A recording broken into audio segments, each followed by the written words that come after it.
All right, so this video, it's called Skills Practice Module 3. So what I wanted to do is there was just some things that I felt we could spend a little bit more time on and go in a little bit deeper. So that's kind of what this video and this worksheet is all about.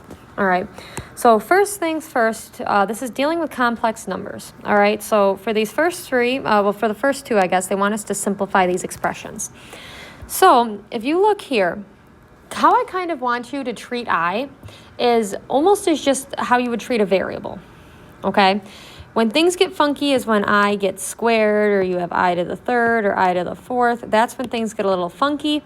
But if you don't have that, you just pretty much treat I as a variable. So that would mean that these guys are like terms.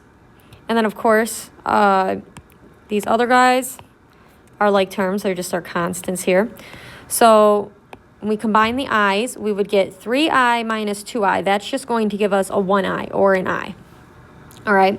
Then we've got 3 plus 8 minus 7.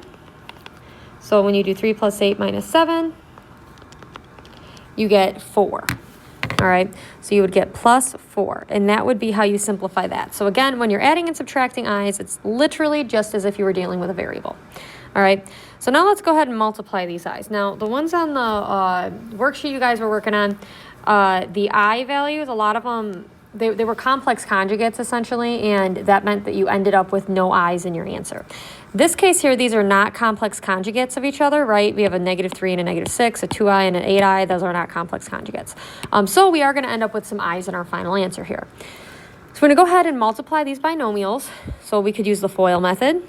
So we do that, we get 18. We do that, and we get plus 24i. So again, you're just treating I like a variable, all right? Then we do this, and we get minus 12i. And then we do this, and we get minus 16i squared, right? Because it was I times I, you have to do an I squared there.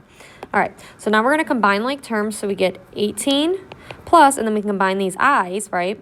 So we get 24 minus 12, which is going to give us a 12i. And remember, I squared is equal to -1. All right, so we can replace that guy with a -1, which is going to make that 16 positive, right? Because it'd be negative 16 times -1. So you would get 18 plus 12i plus 16. So then you would do 18 plus 16, which is going to give you 34 plus 12i. All right, so the important thing to remember here is that I squared is equal to -1.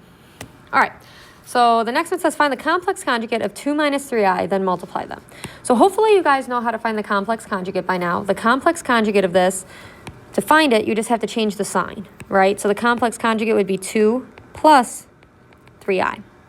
Then it says multiply them. So we've got the complex conjugate, and then we got what we started with here. So now let's go ahead and multiply out those binomials. So we get 2 times 2, which gives us 4. 2 times -3, which is going to give us -6. Oh, -3i, I should say, which is going to give us a -6i. 3i times 2 is going to give us a plus 6i. And then we've got 3i minus 3i, which is going to give us -9i squared. All right. So these two are going to cancel. -6i plus 6i, so we get 4 minus 9i squared. And we know we can rewrite I squared as -1. So we get 4 minus 9 times -1. That ends up being 4 plus 9, which is going to give us a 13. All right, so that is how you go about that. All right, so the next thing I want to go over is how to simplify radicals. You guys seemed a little bit, kind of confused with how to simplify radicals, and I wanted to kind of go back to this and make sure you understood.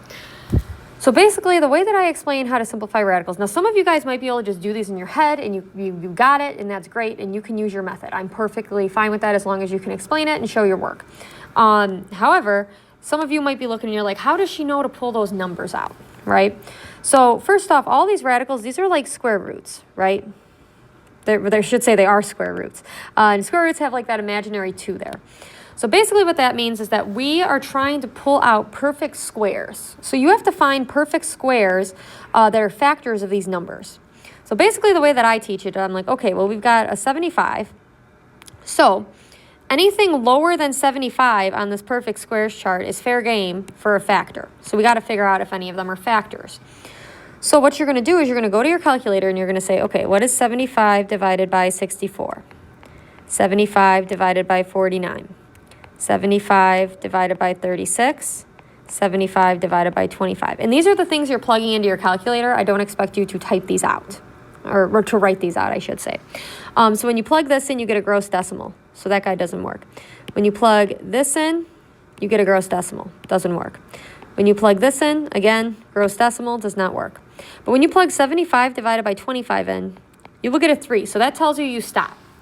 And keep in mind, notice how I started at the highest and went down to the lowest.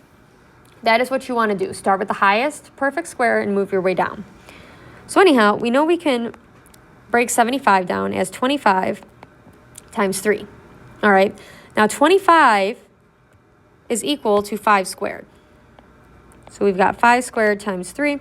And once you have something squared, that means that you can take that out in front, right? The square root of 25 is 5.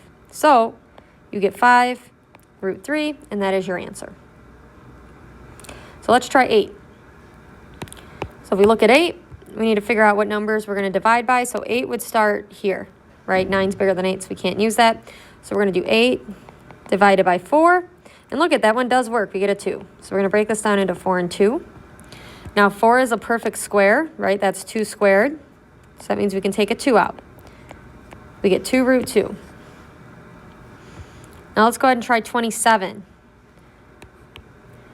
So 27 would start here. So we're going to try everything below that. So we're going to do 27 divided by 25. You're going to find that that does not work. 27 divided by 16 does not work. 27 divided by 9, that does work. You get a 3. All right. So 27 can get broken down into 9 times 3. All right. And then you would rewrite that as 3 squared times 3. Since you've got something squared, you can take it out. You get 3 root 3. All right, so now let's go ahead. We've got 128. All right, so this one's kind of a big one. So again, we have to find the numbers that are below 128. So we can start here. All right. And I'll do this one on my calculator so you guys can actually see what I'm talking about when I say it doesn't work. So we're going to start. Notice I marked off by 121. All right. So we're going to do 128 divided by 121. That does not work. You get a gross decimal. 128 divided by 100 also does not work. You get a decimal. You want a whole number. So then you do 128 divided by 81. Does not work. 128 divided by 6. Ooh, I meant to do 64. 128 divided by 64. That one does work, right? You get 64 times 2. So you're going to break this down into 64 and 2. 64 is 8 squared. So that means you can take an 8 out. You get 8 root 2. So that is how you break radicals down. Now, one thing I want to point out, I didn't do an example like this, but when you have a number out in front, so let's say we had, I don't know, let's do 5 square root of 18, okay? When you go through and do the division, you find out that you can break 18 down into 9 and 2, right? So you've got 3 squared times 2. So when you bring this 3 out in front, you actually are going to multiply the 5 and the 3. So you would end up, ooh, sorry, that 2 should be in there. So you would end up with 15 root 2. So that is how you simplify radicals when you have a leading coefficient, all right? Okay, cool. So that was that. Now let's go ahead and try these quadratic formula ones. Oh, there's an error there that should say simplify. Oh, well. So it says find the roots using the quadratic formula. So first off, to reiterate what the quadratic formula is, we get negative b plus or minus the square root of b squared minus 4ac all over 2a. Hopefully that looks pretty familiar. All right. Oh, hold on a second. Okay, so for this one, our a is going to be 9, our b is 1, and our c is 4. All right, so we're going to go ahead and plug that in. So we do negative b, which is 1, plus or minus the square root of b squared, which is, again, just 1, minus 4 times 9 times c, which is 4. We're going to do that all over 2 times a, which is 18.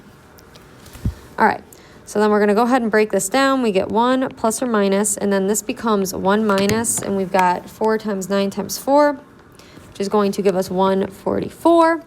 So we end up with 1 plus or minus square root of negative 143 all over 18. All right. So of course you're going to want to see if you can break 143 down.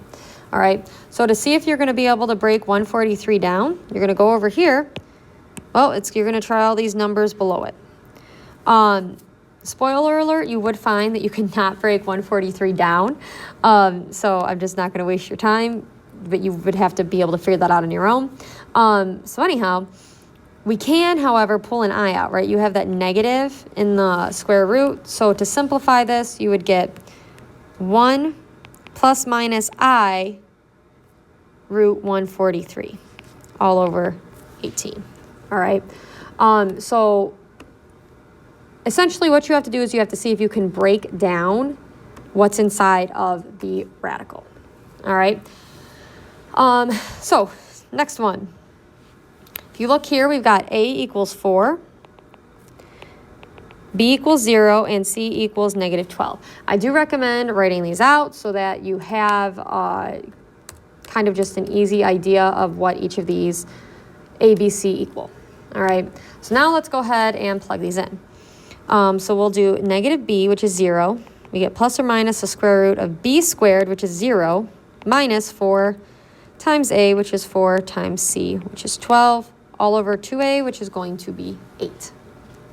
All right. So now we get plus minus, and then inside of the root, ooh, hold on, this should be a minus 12, sorry. We get 4 times negative 12, which is negative 192.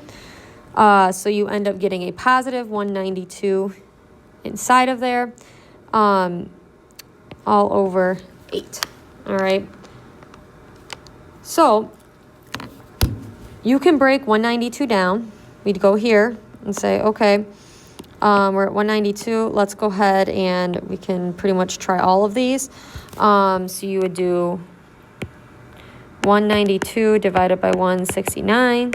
Not going to work. 192 divided by 144. Not going to work. And then 192 divided by 121. 192 divided by 100. 192 divided by 81. 192 divided by 64. And that one does work. All right, 64 times 3. So we can break this guy down into 64 times 3 plus minus root 64 times 3 all over 8.